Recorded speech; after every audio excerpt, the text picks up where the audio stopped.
Charles Dickens. Charles John Huffam Dickens was an English novelist and social critic who created some of the world's best known fictional characters and is regarded by many as the greatest novelist of the Victorian era. His works enjoyed unprecedented popularity during his lifetime and by the 20th century. Critics and scholars had recognized him as a literary genius. His novels and short stories are widely read today. Charles John Huffam Dickens was born at Portsea on February 7, 1812, the second child of John Dickens and his wife Elizabeth.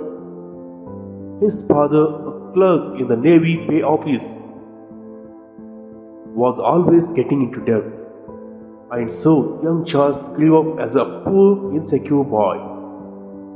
After the family moved to London, Charles worked in a blacking factory.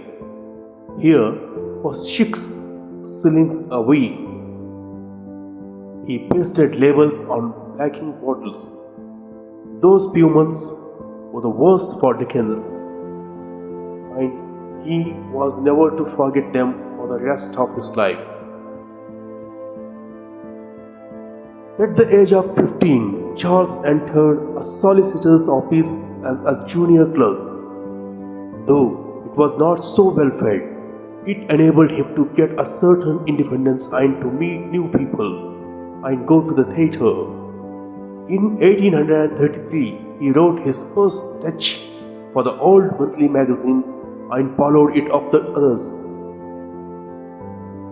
Within a few years, Dickens became the most popular writer of the country. More than that, he had become a public institution, book followed by book, and he kept writing till his death. Oliver Twist came in 1838, Nicholas Nickleby a year later. In 1843, he wrote A Christmas Carol, the first of Dickens' Christmas books, and later The Cricket on the Hearth, etc.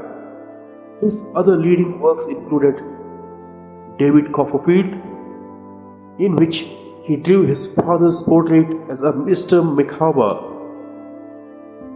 Bleak House, Little Dorrit, A Tale of Two Cities, The Uncommercial Traveller, and The Great Expectations. His works always showed the dark side of Victorian life. His social criticisms helped to improve school and jail conditions, while his lively characters and moving stories touched the hearts of the readers all over the world. He stayed a great deal abroad, starting public reading of his books.